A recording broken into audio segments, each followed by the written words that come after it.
First Alert Forecast with Chief Meteorologist Wade Hampton. Well, good evening to you on this Friday. Temperatures are gradually dropping back, most everyone now into the 60s, though we're not going to go very low, with dew points not far behind these temperatures. We're at 69-degree temperature, Lake Charles. Dew point is 65, and I'll admit that's dropped a couple of degrees from earlier today, which is what happens a lot of times at night. But eventually those numbers will get much closer to each other, and that will spell fog likely developing later on tonight. It is a little warmer in Jennings, still 66 currently, the coastline in Cameron. DeRidder is the cool spot at 65. Now, satellite radar, there's really not much over the area right now. Skies are perfectly clear. Some showers still ongoing over around the New Orleans area. That activity will eventually move east.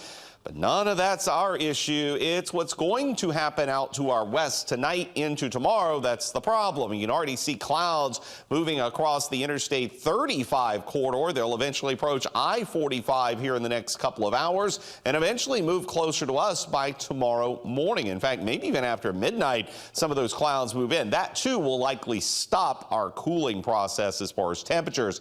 Then this all leads into a threat of severe weather for tomorrow, and I have included areas north of Interstate 10 in the medium risk for severe weather. And I'll admit there's still some questions, models still on the fence as to whether or not the severe threat is fully into southwest Louisiana or just to our north. For now, I've kind of split the difference with including at least the northern half of our viewing area in that more higher risk category, in that medium risk category, than the rest of us in the low risk. And don't read too much into thinking, well, low risk is better. It is, but it still means there's a low risk of strong to severe thunderstorms, and tornadoes are also included in that mix.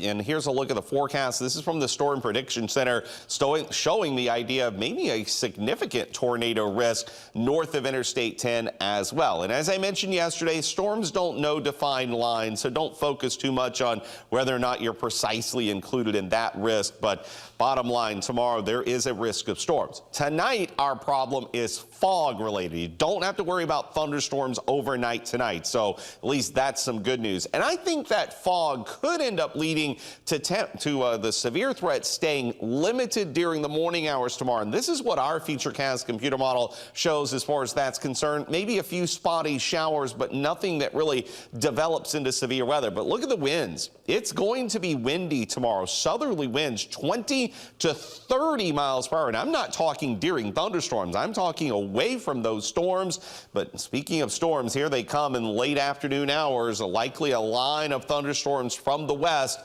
will move across our area, and probably during the time when the temperatures will be the warmest before sunset, which amplifies that severe risk. And you'll notice Futurecast keeps them along and north of Interstate 10. Please stay weather aware tomorrow. I fully expect a tornado watch to be issued at some point tomorrow, probably as early as the mid to late morning hours, if not by early afternoon.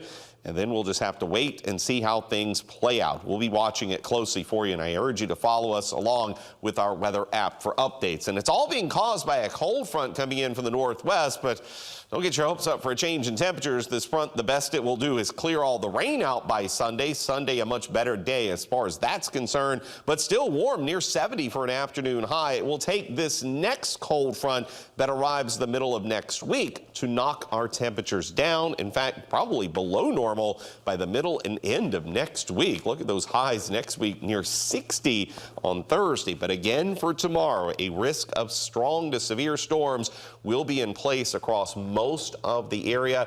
We'll be tracking it for you. Keep our weather app handy. Yes, we sure will, Wade. Thank you so much. And now we're going to toss it over to Matthew Travis. Matt, I hear that there's a lot going on in the sports world. Morgan.